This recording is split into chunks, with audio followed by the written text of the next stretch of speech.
de la fisiología del estómago, del píloro, es importante saber pues, en sí de lo que es la enfermedad péptica para poderla atacar desde el punto de vista quirúrgico.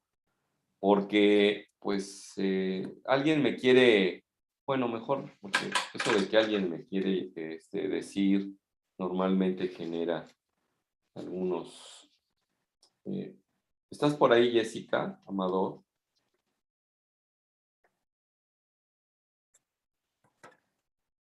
Jessy, ¿no estás? Bueno, ¿estás por ahí, Ángel de León? ¿No estás Sí, por doctor, ahí? buenos días. A ver, Ángelo, ¿qué concepto tienes tú de lo que es la enfermedad péptica? ¿Qué enfermedades incluirías en la enfermedad péptica?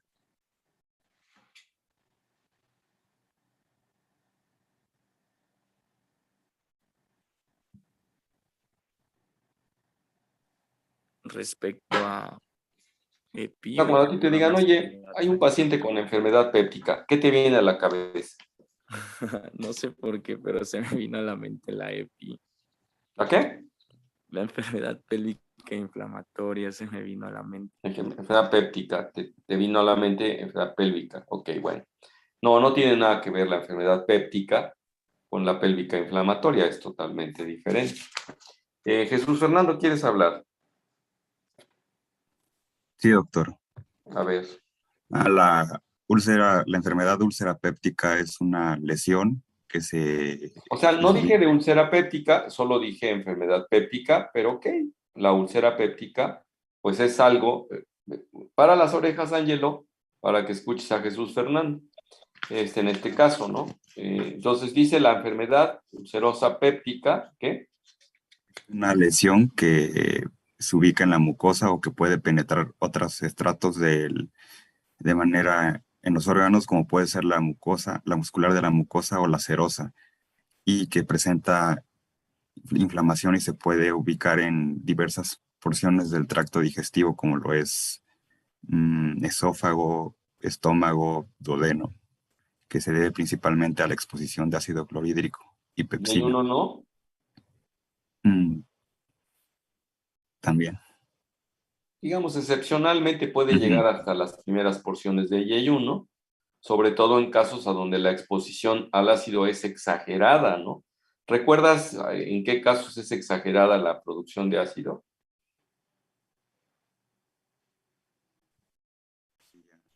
¿En qué parte? En... No, me refiero en qué casos de patología es exagerada la producción de ácido.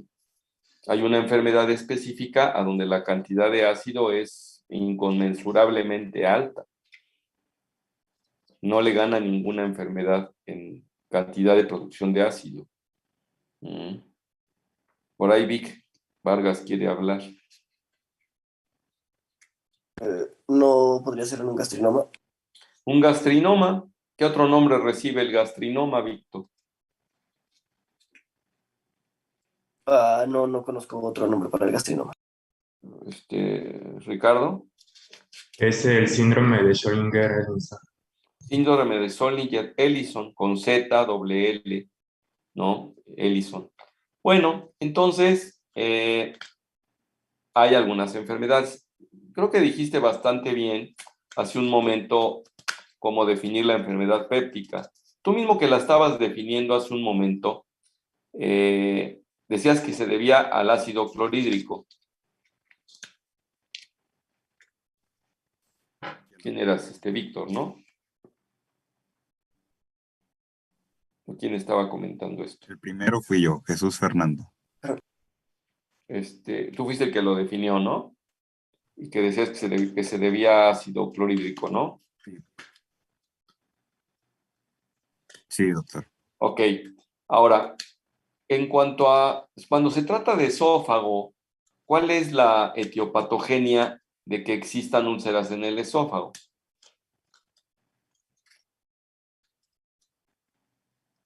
Digamos, ¿cómo se da la úlcera del esófago? O sea, normalmente hay ácido en el esófago. No, es por se podría decir como por reflujo. Exacto, de hecho ya aquí manejamos el tema de enfermedad por reflujo. Incluso en esa ocasión les decía yo que hay personas que ponen todavía las úlceras esofágicas dentro del club de las enfermedades pépticas, pero de la enfermedad péptica, perdón, pero a la fecha ya como que se ha descartado esto. También los pacientes que padecen síndrome de Sony-Ellison, alias gastrinoma, por la producción muy grande de gastrina, que es una de las que induce la producción de ácido clorhídrico, pueden tener úlceras esofágicas aunque tengan un reflujo fisiológico, curiosamente. Entonces, pero ciertamente en la mayoría de gente que no tiene eso, si tiene reflujo, puede tener úlceras esofágicas y no forzosamente está relacionado en forma directa con daño en la mucosa previo, con problema de barrera, etcétera, sino la génesis es el reflujo. El esófago de suyo no está acostumbrado a tener contacto con el ácido clorhídrico que no vaya más allá del 4% de las 24 horas, como se acepta en la actualidad en las pechimetrías. Y pechimetría y con impedancia, que es la forma de diagnosticarlo. En realidad me quiero solamente dedicar con ustedes acá unos minutos para hacer un pequeño repasito y los que nunca han tenido digestivo váyanse a investigar enfermedad péptica, úlcera duodenal, úlcera gástrica, úlcera esofágica y hasta ahí y una repasadita chiquita sobre Sony-Ellison. Acá vamos a tener cuando veamos tumores periampulares lo que es el gastrinoma en sí. Entonces, pues quedándonos en el esófago. No sé si quieras, Mayrani, comentarme cuál sería la etiopatogenia de una úlcera gástrica.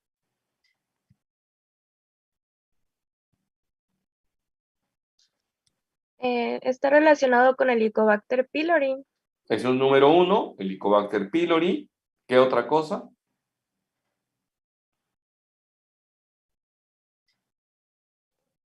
Doc, ¿puedo comentar? En viejitos. Sí, sí puedes, pero aguántale.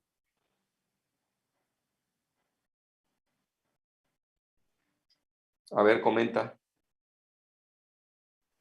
Sí, bueno, estuve checando y también dentro de las causas menos frecuentes se puede deber también incluso a herpes, citomegalovirus, a varios fármacos, problemas hormonales, lo que mencionan, lo que dijeron del gastrinoma, mecánicos como obstrucción duodenal, el consumo de cocaína, enfermedad de Crohn y bueno, algo también asociado a enfermedades crónicas como sería cirrosis, pacientes trasplantados y fallo renal.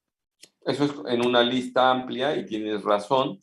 ¿Y lo más frecuente?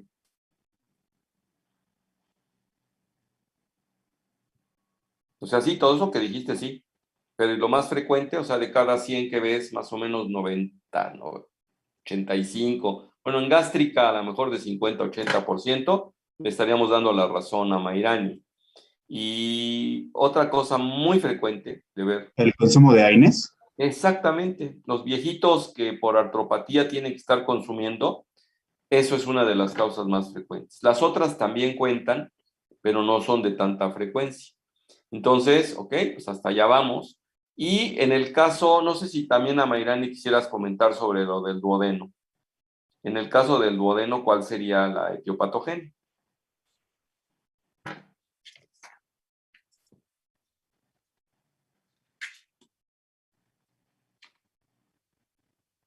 ¿No? ¿No te suena? Hace rato quería hablar Rafta.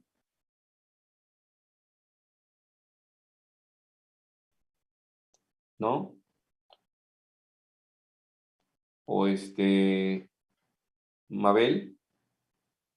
Sí, doctor. Creo que es por el aumento de las células parietales y por lo que aumenta la secreción de pepsina.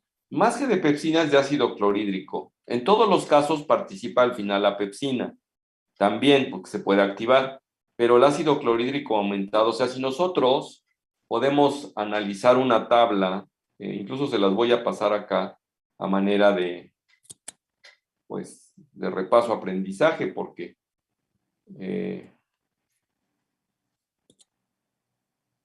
les va por acá.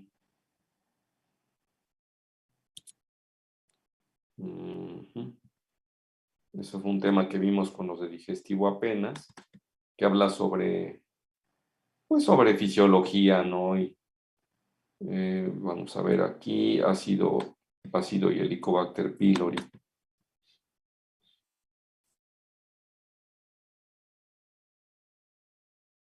Aquí hay una tablita interesante a donde se puede observar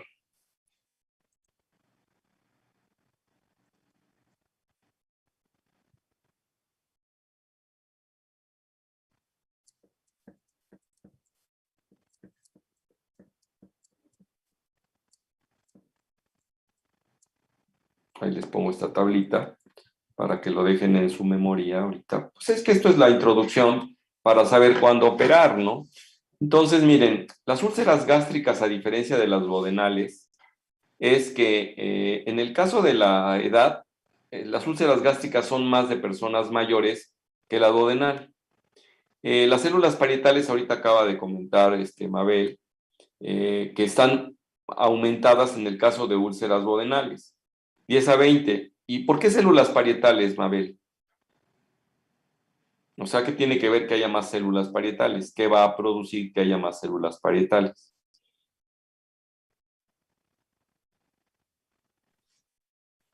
¿No? No, no sé, doctor. Está muy fuerte la pregunta. ¿Alguien me lo quiere decir? Pues Lo que pasa, al haber mayor cantidad de células parietales, estas son las que producen el ácido clorhídrico, ¿no? Y el pepsinógeno. ahí está, Mabel. Esa es, no, el pepsinógeno no tanto ahí. El pepsinógeno se produce más en las principales. Bueno, entonces las células parietales aumentan de 10 a 20 veces, hay más ácido clorhídrico. La secreción ácida basal está mucho más aumentada en la duodenal. En la gástrica puede estar normal o disminuida. La secreción ácida máxima está normal o disminuida en la úlcera gástrica y muy aumentada en la úlcera duodenal. La defensa de la mucosa aquí no tiene que ver, y en el caso de úlceras gástricas está disminuida, muchas veces por AINES, curiosamente. El Helicobacter pylori está más presente en las úlceras duodenales que en las gástricas, porque, pues, lo que pasa es que el Helicobacter pylori puede sobrevivir mucho ahí. Lo que pasa es que dentro de la etiología de la úlcera, en el caso de la duodenal, tiene más que ver con hipersecreción, pero la asociación con el Helicobacter pylori ahí está. Y, Doc, ¿sí? está proyectando algo, es que no se ve nada. Ajá, va.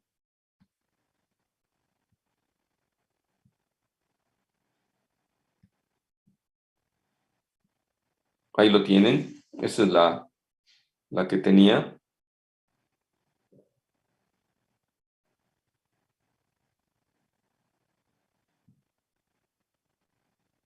Permítanme un segundito. Bueno. Y le estaba yo, por ejemplo, comentando en relación a la gastrina. No estamos hablando de Zollinger-Ellison, estamos hablando simplemente de úlcera duodenal y de gástrica. Cuando hay hipersecreción, pues obviamente puede estar aumentada o no en la úlcera duodenal, aunque no tengan síndrome de Zollinger-Ellison, curiosamente. El vaciamiento gástrico, si se acelera, va a llegar el ácido en mayor cantidad al duodeno y entonces se encuentra un poco más aumentado y el pepsinógeno está aumentado en ambos casos.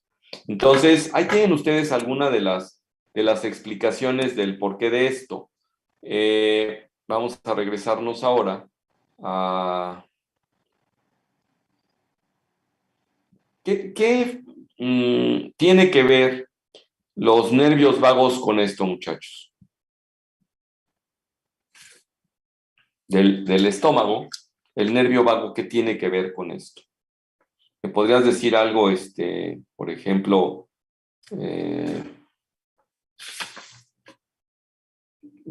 Tameda? Sí, doctor. A ver, sí.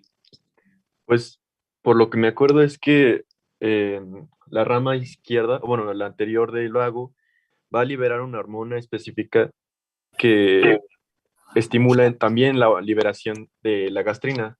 Pues las dos ramas, acetilcolina. Sí. Entonces nosotros tenemos para estimular a las células parietales, tenemos la gastrina, la acetilcolina, principalmente, ¿no? Entonces son de las dos que participan y también está la histamina. incluso tiene receptores H2 ahí las células parietales y por eso se puede activar. De ahí el éxito del tratamiento cuando apareció la ranitidina, la cimetidina. La primera que apareció fue la cimetidina, luego la ranitidina, luego la famotidina. Y hay otras tirinas, pero esas tres son las que se hicieron más populares. Y esas lo que hacían era justamente bloquear los receptores H2. Y entonces uno de los switches que desencadenaba la producción de ácido en la célula parietal, pues se cerraba. Si aumentaban un anticolinérgico, que ese no tiene tanto efecto, por ejemplo, dar bromuro de propantelina o butilliosina, que son anticolinérgicos por lo de la acetilcolina, entonces no tienen un efecto farmacológico tan importante en la disminución de la producción de ácido.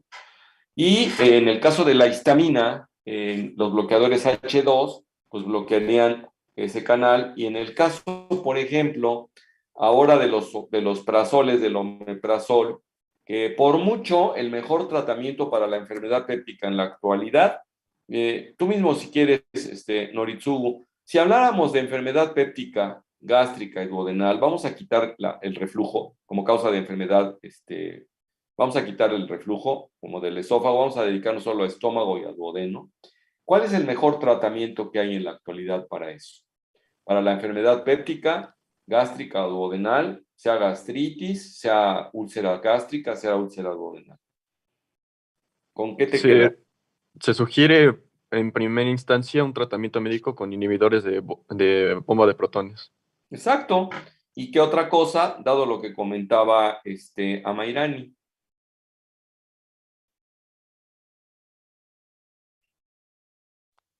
¿Puedo comentar algo, Doc? Sí, Ángelo. Bueno, es que dentro del primer tratamiento, como mencionó el compañero, no tiene que ser un tratamiento triple, generalmente con un inhibidor de bomba de protones. Se puede dar, por ejemplo, antibióticos. En este caso puede O sea, ser ¿a qué nos referimos claritromicina entonces? ¿Qué quiere decir? y ¿El amoxicilina. tratamiento va dirigido a qué? Helicobacter pylori. Exacto. Entonces, a erradicar el Helicobacter pylori si fuera la causa.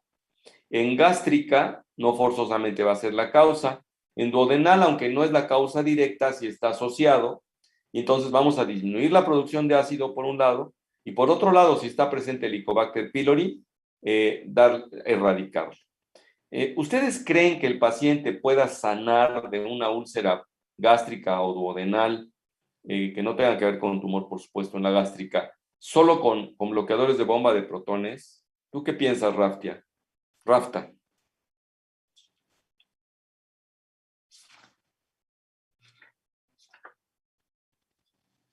¿Qué Creo que piensas, su Rafta? micrófono no funciona. ¿No funciona? Bueno, entonces vamos a pasarnos ahorita. ¿Qué piensas, Alan?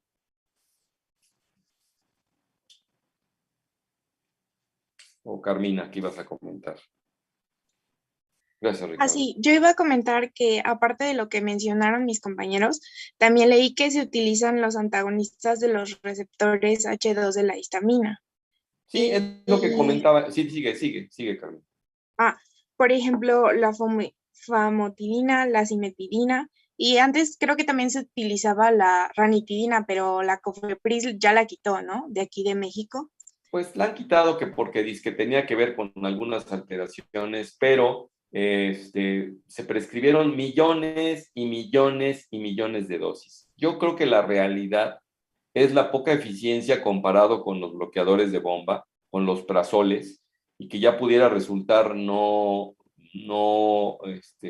rentable económicamente por un lado, y por otro lado, pues que encontraron alguna relación con alguna patología que podría producir y entonces pues decidieron quitarla. Sí, efectivamente la COFEPRIS la quitó y no contamos con ella, pero esos medicamentos prácticamente se han dejado de utilizar a partir de que surgió el omeprazol. Entonces, así las cosas, en realidad nosotros cuando nos enfrentamos a un paciente con úlcera, la respuesta sería la siguiente.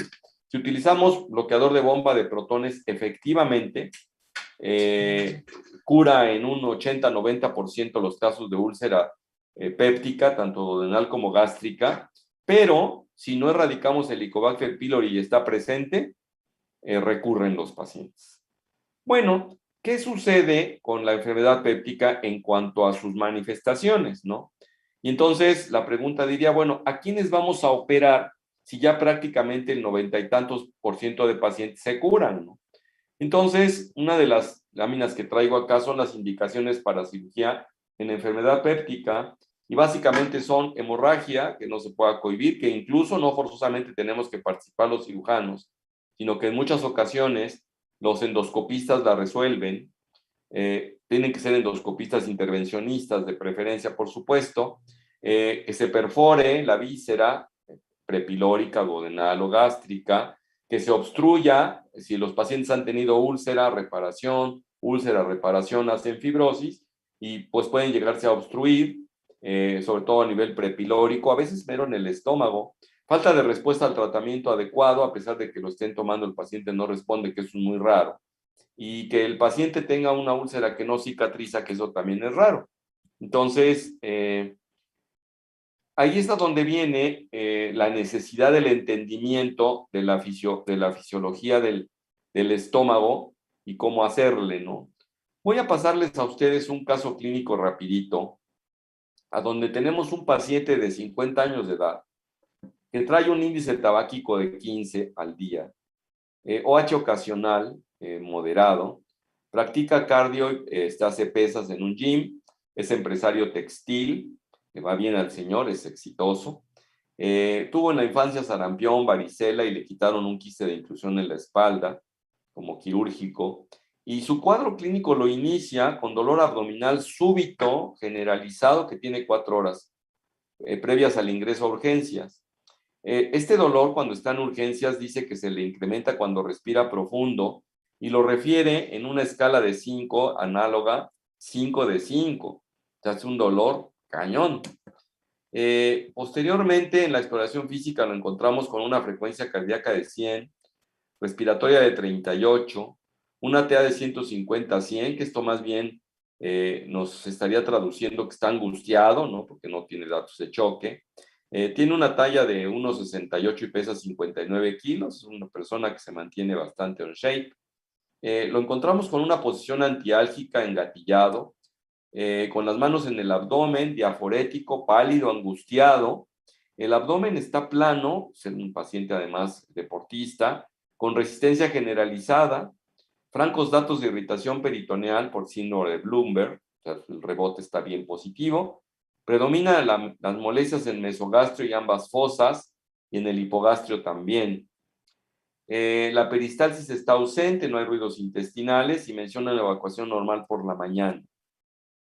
No sé si ustedes quieran comentar algo con este cuadro clínico. Si quieren hacer un ejercicio clínico así rapidón.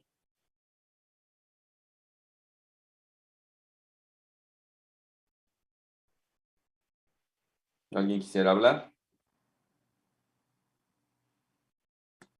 ¿No se les antoja hablar? No hay manitas que se levanten. Yo, doctor. A ver, venga. Por los datos de la exploración física y también del padecimiento actual, podemos sospechar de que ya esta enfermedad está complicada. ¿Cómo en qué pensarías, Tameda? Pues en una perforación. O sea, que ya te vas tras una perforación. Sí. No hemos visto toda la patología de acá, pero ¿no pensarías en apendicitis aguda? Por decir. Pues también podría ser, pero bueno, sí, sería un diagnóstico diferencial. Eso es, un diagnóstico diferencial. En el caso de perforación, ¿perforación de dónde? De las más comunes, bueno, de lo que yo leí era que 60% se encontraba a nivel de duodeno.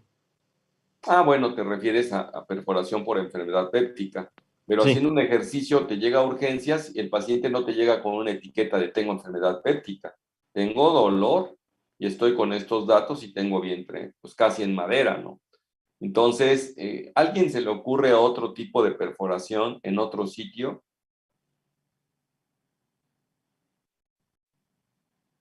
Podría ser en todo el trayecto intestinal. Sí, ¿qué diferencia habría si se perforó el sigmoides o si se perforó el yeyuno o si se perforó el ilion y el yeyuno cerca del ángulo de Treitz? ¿Qué diferencia hay en sí, Lara, si se te ocurre o lo sabes? No sé si podría ser la diferencia entre las heces. No tanto, porque fíjense que la perforación, por ejemplo, de intestino grueso por divertículos no suele sangrar. Suelen sangrar los divertículos, pero sin que estén perforados, ni les duele. Cuando se inflama pueden llegarse a perforar y no sangran. Pero ¿no te llama la atención o te llamaría la atención el contenido que se derrame al peritoneo? Bueno, sí, también. Entonces, ¿cuál crees que genere más reacción en el peritoneo? Un poco de excremento, un poco de líquido intestinal del delgado a nivel de ilion terminal o a nivel de yeyuno. Pues yo Carmina quiere pienso hablar. A ver, dale que chance a el... Carmina. Ah, A ver, ok. ¿qué dices, Carmina?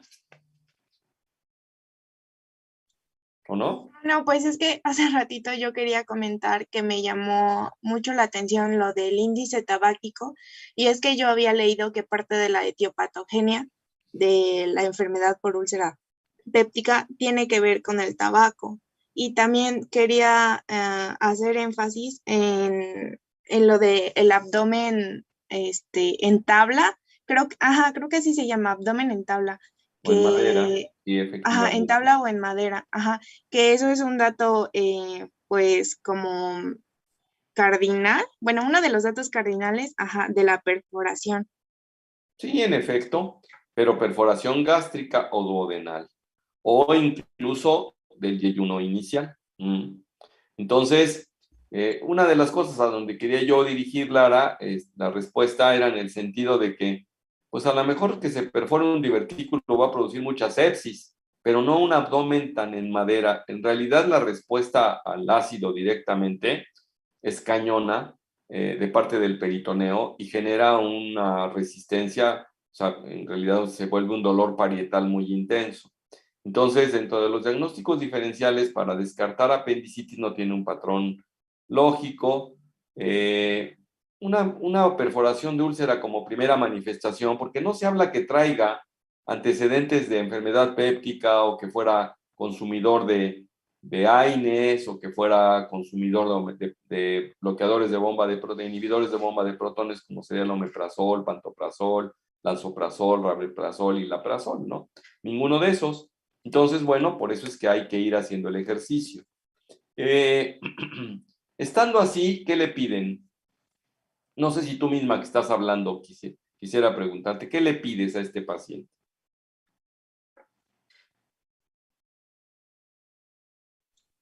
Pues quizá le pediría un ultrasonido y también una radiografía. El ultrasonido como para descartar que Líquido, bueno, para observar el líquido. líquido libre en la cavidad pudiera ser. Sí. Una radiografía, ¿qué radiografía pides?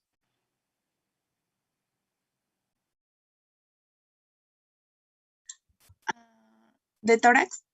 ¿De tórax como para qué? Bueno, no, abdominal. Ajá, abdominal. No, porque en última instancia probablemente pudieras tener razón si pides una de tórax y ves líquido, aire libre subdiafragmático, pues esto apoya tu dicho de que se trata de de una perforación de víscera hueca, ¿no? Entonces, por ahí, Víctor, ¿querías hacer algún comentario? Sí, doctor. Pues yo concuerdo con la compañera, justo lo que acaba de decir de la radiografía, era lo que quería comentar, y también le mandaría estudios de pruebas de sangre para ver si el paciente no tiene anemia. Me parece que estos pacientes también llegan a presentar anemia. Los pacientes con perforación, no tanto, fíjate, hasta eso. ¿Alguien más levantó la mano por ahí, quería comentar? Yo, doctor, pero bueno, yo también pediría una biometría hemática, sobre todo para los leucocitos y poder descartar alguna infección. Bueno, Por... también les voy a decir que los leucocitos a veces resultan un poco inespecíficos en un cuadro abdominal agudo. En ocasiones podemos tener leucocitosis ante una perforación gástrica sin que se tenga tanta participación bacteriana. Pero sí, estaríamos de acuerdo. Pues de hecho, acá, no sé si quieras comentar algo con con esta biometría, Aileen. Sí, doctor, nada más la reviso. Claro. Bueno, de hemoglobina está bien. De... Hematocrito también. Las Ujú. plaquetas, pues también. Y los leucocitos, que eran los que andabas pidiendo, por eso te la Pero están puse. aumentados. Entonces piensas que haya muchas bacterias ahí. Les decía yo que es un tanto inespecífico, a veces el Pero puro cuadro también agudo inflamación, peritonítico. ¿no? Ajá, proceso inflamatorio básicamente, ¿no? Entonces lo demás está bien, la glucosa, la urea y la creatinina, el examen general de orina normal, los tiempos de coagulación normales, pruebas de función hepática normales. Y hay una amilasa de 600 acá. ¿Qué te llama la atención de la amilasa de 600?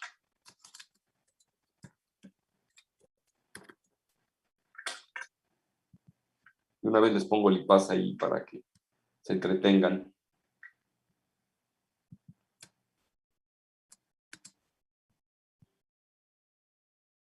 ¿Se puede relacionar como con pancreatitis aguda? En realidad no, porque la elevación de la amilasa es inespecífica. ¿Se acuerdan que les comentaba yo algo? Pero hay que descartarlo. Una posibilidad de que sea una pancreatitis. ¿Alguien sabe cuál sería la diferencia clínica entre un paciente con pancreatitis aguda y un paciente con úlcera péptica perforada? O penetrada al páncreas, cuando menos. También puede suceder, ¿eh? Si en la cara posterior se hace una úlcera y se penetra al páncreas, puede provocar también mucho dolor y puede elevar también la amilasa y la lipasa. Pero ¿cuál sería la diferencia entre una clínica, si es que alguna vez se los dijeron, no lo saben, entre una pancreatitis aguda y una perforación de úlcera péptica?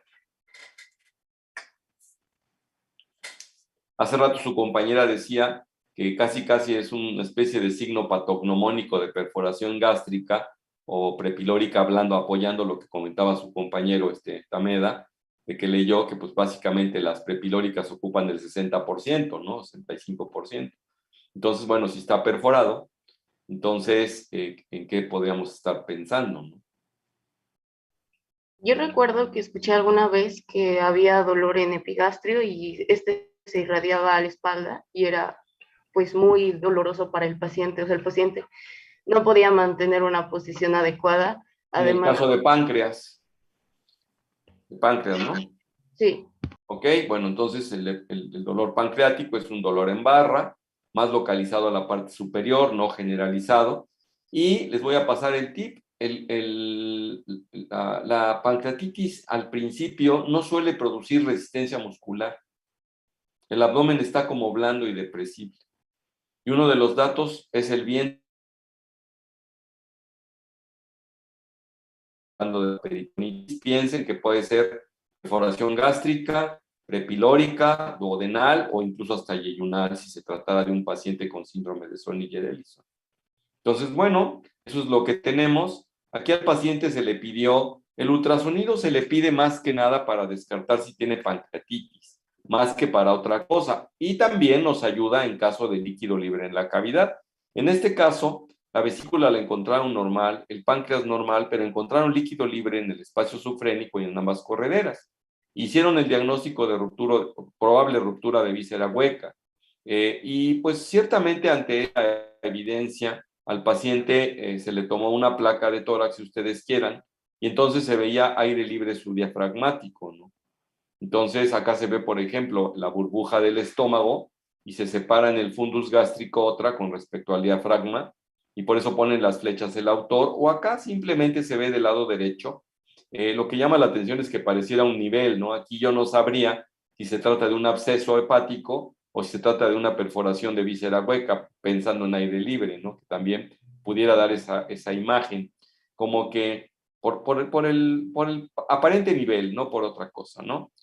Bueno, este paciente lo que se le encuentra, se le indica la parotomía, encuentran una úlcera duodenal perforada en cara anterior del duodeno, a 1 centímetro del píloro, un poquito por adelante del píloro, ahí 1 centímetro, y encontraron 1200 mililitros de líquido libre en la cavidad, de aspecto gástrico no fétido y en algunos sitios líquido moradito. Se documentó que había tomado gelatina de uva. Se le aspiró el líquido, se le asió la cavidad con abundante solución salina y se le puso lo que se conoce como parche de Graham con epiplón. Simplemente se toma una porción del epiplón y se pone ahí encimita. Se ponen unos hilos que pasen por tejido sano acá.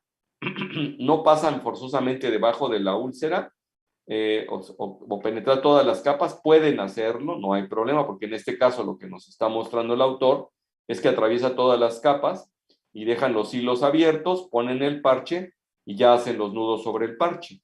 Y entonces el paciente evoluciona bien, se le restituyen líquidos, se le da ceftriaxona como antibiótico, ketorolaco cada 6 a 8 horas y se inicia lansoprazol 30 miligramos cada 12 horas.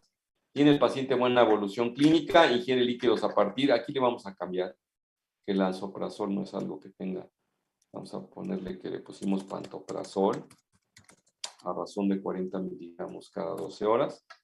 Y el paciente manifiesta una buena evolución clínica, ingiere líquidos a partir del 5º día, y entonces aquí la pregunta ¿es suficiente con esa cirugía que se le hizo o le falta cirugía a este paciente? Le hacen una endoscopía posterior, algo así como un mes después, encontraron gastritis antral con Helicobacter pylori, había una discreta retracción en el duodeno, en el bulbo, en la cara anterior, sin evidencia de ulceración, ya. Y entonces el paciente, pues, ¿qué le falta? Ahora sí que ustedes me pueden decir. Tratamiento para el Helicobacter pylori. Estoy de acuerdo, Está Mabel. desencadenando pues todo. O sea, va a volver a, hay probabilidad de que vuelva a pasar lo mismo. Una de las broncas cuando no se erradica el Helicobacter pylori justamente es esa, ¿no? Es que recurren y de que se pueda volver a perforar. Desde el punto de vista clínico hay algunos pacientes que debutan así, ¿eh? Voy a pasarles listita, jóvenes. Permítanme un segundo. Jessica Amador. Jessica. Bueno, ¿no estás? Ángel Castro. Presente, doctor. Cortés Montes. Presente, doctor. Fernando Cuevas. Presente, doctor. Alberto Domínguez. Presente, doctor. José Espinosa. Presente, doctor. José Manuel Flores. Presente, doctor. Amairani, pues ya por ahí andas, ¿no? Aram Gómez. Carla Huesca.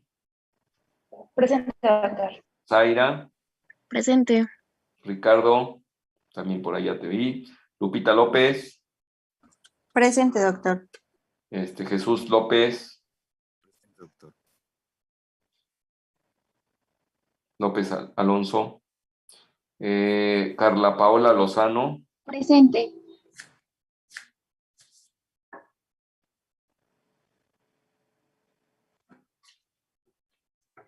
Doctor, hay algunas personas que están contestando en el chat porque creo que no sirve su micrófono.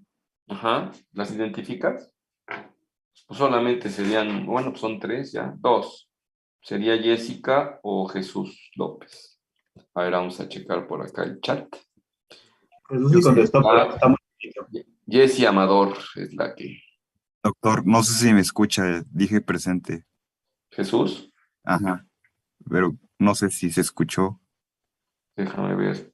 ¿Jesús Fernando López? Sí, presente. No, fíjate que no se escuchó. Y por el otro lado está Jessica, que también por ahí anda. Perfecto. Listo. Gracias. En el caso de Julissa. Melchor. Julissa, también tienes broncas con tu. Felipe Morales. Presente, doc. Eso. Ana Cristina Moreno. Presente, doctor. Jocelyn Mota. Presente, doctor. Nathan Munguía. Presente, doctor. Ortega Solar. Presente, doctor. Ortiz Virgen. Presente, doctor. Osorio Sosa. Presente, doctor. Peñafiel. Presente, doctor. Pereira. Presente. Pérez Gómez. Presente, Doc. Rafta, por allá estás. Ratia. Marisa. Presente, doctor. Carmina. Presente. Iris. Presente, doctor. Edgar. Presente, doctor. Mabel. Presente, doctor. Tamera por ahí contestó. Oscar Tapia. Presente, doctor. Andrea Torres. Presente, doctor. Y Thor, ya por ahí estamos. Marisol Zapata. Presente. ¿Que hay alguien más por ahí? Doctor, creo que me saltó. ¿A quién? ¿A Fernanda? Martínez Miranda. No, sí. Déjame ver. Ah, sí te salté, ¿verdad? No, sí te puse. Sí estás. Ok. Gracias. Rafta. ¿Ratia? No, soy Martínez Miranda. No, sí, pero estaba yo preguntando por Ratia, por Alan. Ok, bueno. Entonces, ahora regresando, ¿ustedes saben qué tipo de cirugías hay para la enfermedad péptica, muchachos? Si ya sabemos que la mayoría va a responder a la erradicación del Helicobacter pylori y al bloqueador de bomba de protones, incluso ahora que ya viene el vonoprazan, que tiene que ver ahí con los canales de potasio, con el intercambio, y que va a hacer que todavía produzca menos ácido la bomba de protones. Entonces, en este caso, pues hubo perforación, no nos queda otra. En el caso de hemorragia, cuando el endoscopista no puede cohibir, entonces participamos los cirujanos. ¿Y qué vamos a hacer? En el caso de la perforación ya vimos que es el parche de Graham solamente, el aseo quirúrgico, las canalizaciones por si se necesita tuviera fuga posterior. Entonces pues tenemos eso, obviamente hay que ponerlo en ayuno unos días y pues eso cicatriza y suele resolverse. En el caso de, casi ya no vemos nosotros faltas de respuesta al tratamiento adecuado, porque casi siempre las faltas de respuesta es porque el paciente no cumple con los esquemas. También la falta de cicatrización sería lo mismo, y que no deja de tomar tabaco y no deja de consumir alcohol en buenas cantidades, ¿no? Entonces, bueno, pero cuando llegamos a operar a los pacientes y queremos darles, vamos a suponer que se trata de un paciente cocainómano, que no cumple con todos los datos, ya tuvo su perforación duodenal en una ocasión, ya tuvo hemorragia gástrica en otra ocasión, y se nos vuelve a presentar ahora por un sangrado tubo digestivo, que tiene una úlcera prepilórica nuevamente, y que pues se le da tratamiento y cede ahí en el hospital. Pero este paciente al final del camino no va a seguir tomando su medicación, ya no lo demostró previamente. Bueno, a estos pacientes hay que procurar darles tratamiento definitivo. Y existen una serie de cirugías al respecto que pueden implicar muchas cosas, ¿no? Si nos vamos a la cirugía más conservadora, uno de los objetivos es disminuir la cantidad de ácido.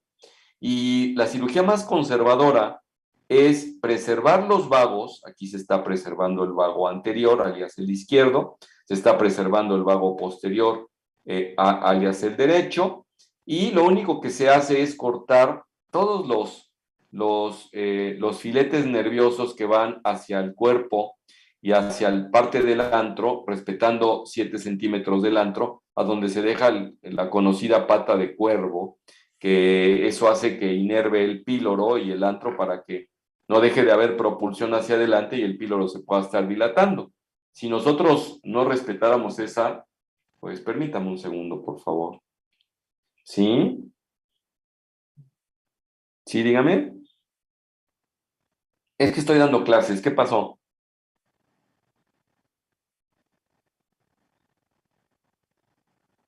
Ok, entonces en lugar de la 1, a las 6. Tengo 5 y 6. Ok, gracias. Adiós. Bueno, entonces estaré de flojo en la mañana. Bueno, no de flojo porque estoy trabajando con ustedes en parte. Bien, entonces esta cirugía al no denervar el píloro, no requiere lo que se conoce como mecanismo de drenaje. Entonces, estos pacientes, esta cirugía se le llama superselectiva o también cirugía de células parietales. Entonces, es como se conoce. En la parotomía, en la paroscopía es un poco más difícil estar haciendo, aquí por ejemplo proponen hacer una vagotomía posterior, porque el disecar la parte posterior del estómago desde el punto de vista laparoscópico es un tanto más incómodo. Entonces se puede hacer una cosa que se conoce como seromiotomía en toda esta zona y se sutura. Es un procedimiento que el doctor Taylor lo preconizó. No es muy popular y pues afortunadamente no necesitamos hacer mucha cirugía. Entonces ese paciente que comentábamos, cocainómano, que no cumple con todos los requisitos, estos pacientes desde el punto de vista de postoperatorio al respecto, son los que menos morbilidad tienen. Entonces, ahora, existe otro tipo de cirugía atendiendo a la fisiología del gastroduodenal, que sería el cortar los nervios vagos. Si ustedes hacen un corte total de los nervios vagos, se conoce como troncular. Hay otra cirugía que se conoce como selectiva, a donde se cortan solamente acá. Se supone que la inervación se respeta la hepática y se respeta la intestinal. Entonces, nada más se cortan acá, que se conoce como selectiva. También esa cirugía eventualmente podría tener menos consecuencias. ¿Por qué? Y precisamente vamos a tener un capítulo aquí de síndromes postvagotomía y postgastrectomía. En la actualidad vemos más los postgastrectomía porque sí hacemos gastrectomías por cáncer gástrico, pero ya no solemos hacer cirugía por úlcera péptica, pero ustedes tienen que conocerla, la que existe y la que tenemos que hacer en ocasiones.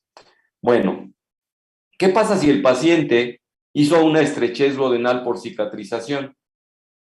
Bueno, ese paciente, si se le puede quitar la estrechez en el píloro, por ejemplo, que es donde la pudo haber hecho, pues la podemos hacer mediante una piloroplastía.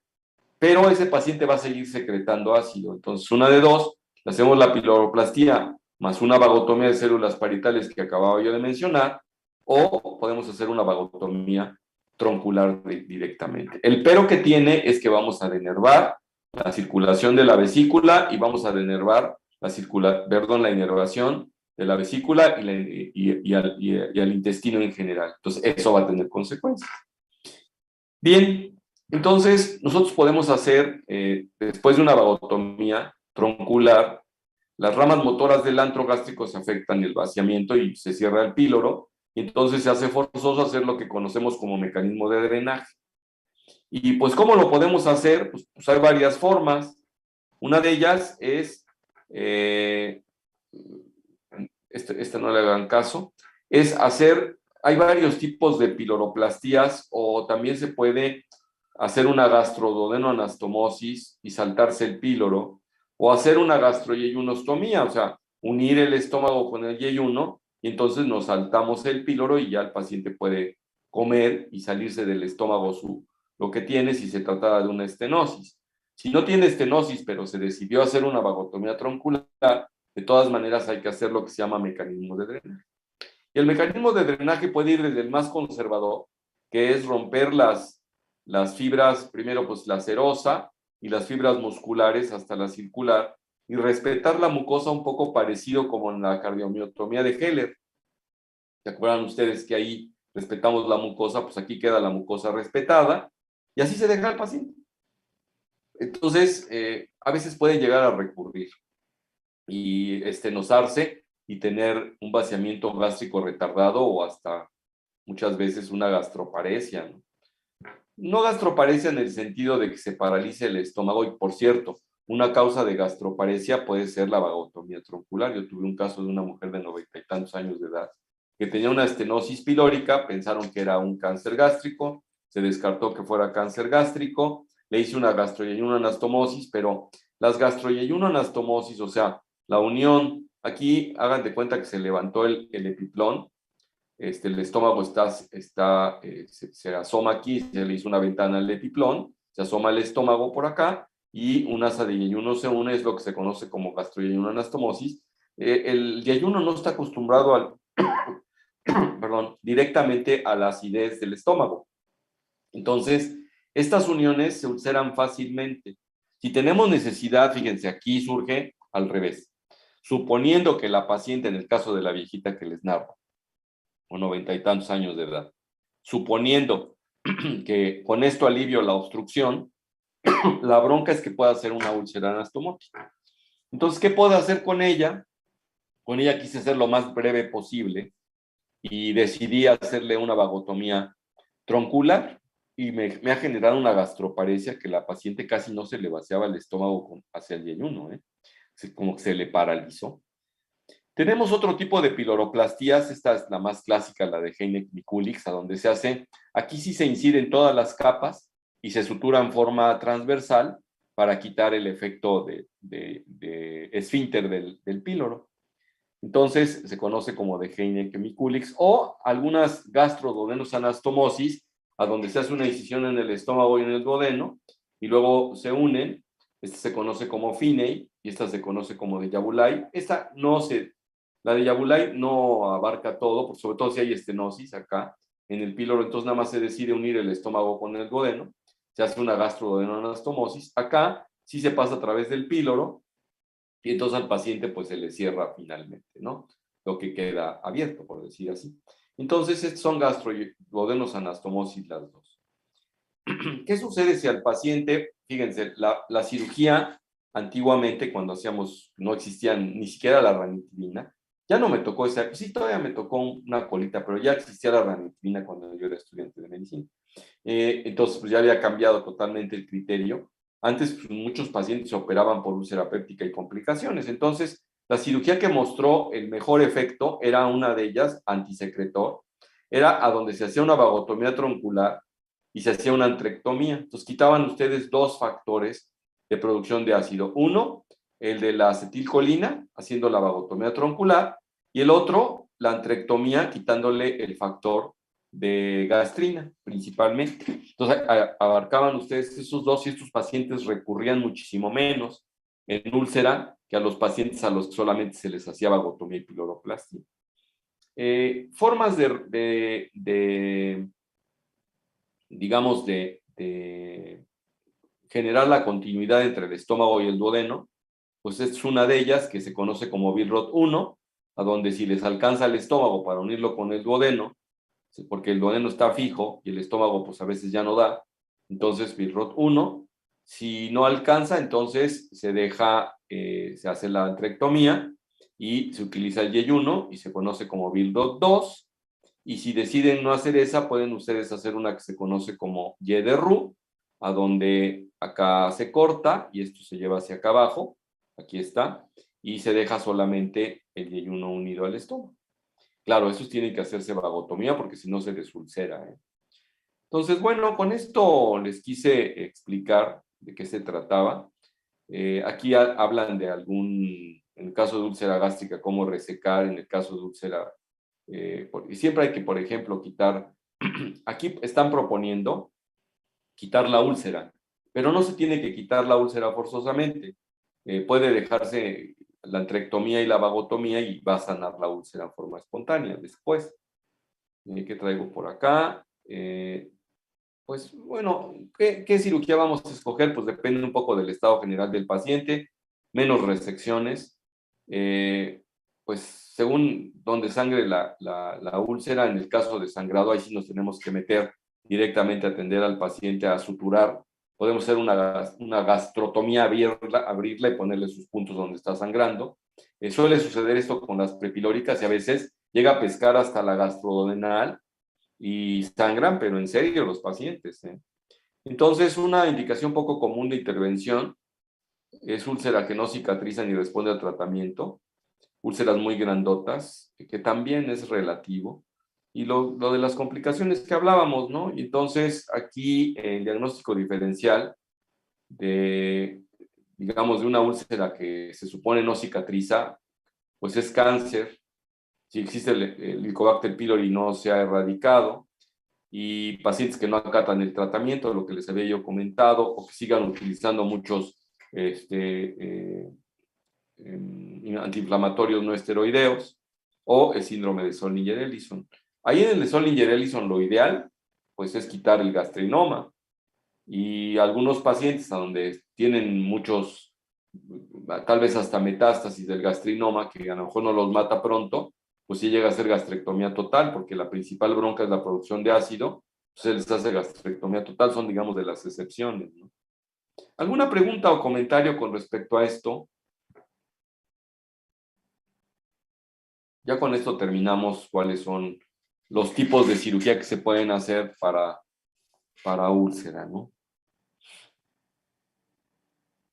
Yo, doctor, tengo una duda. Sí, Tameda. Había leído que, por ejemplo, en la complicación de una perforación duodenal se podía realizar una técnica de Bancroft, pero no, bueno, leí que era como casi ya ni utilizada, pero no sé qué tan, bueno, en qué ocasión se utilizaría. Mira, la verdad es que yo ni me acuerdo cuál es esa técnica de Bancroft. ¿Qué se hace en la técnica de Bancroft? Y te digo, bueno, porque tienen un epónimo, a veces no se acepta poner epónimos porque pues luego le sucede lo que a mí, ¿no? Si me dices, para una úlcera duodenal, pues lo normal, perforada, dices tú, o sangrante. Perforada, doctor. Perforada, pues normalmente es el parche de Graham. Hay una técnica donde se pone una víscera adyacente y no sé si esa sea la de Bancroft. Ahorita iba yo a checar rápidamente si teníamos decirte de qué se trata. Si no, mañana lo checamos, ¿no? Ya se nos Sí, acabó el tiempo, por cierto. Bueno, mañana si quieren terminamos con esto y nos vemos, ya son las 11. Nos Adiós. vemos, doctor. Adiós. Gracias.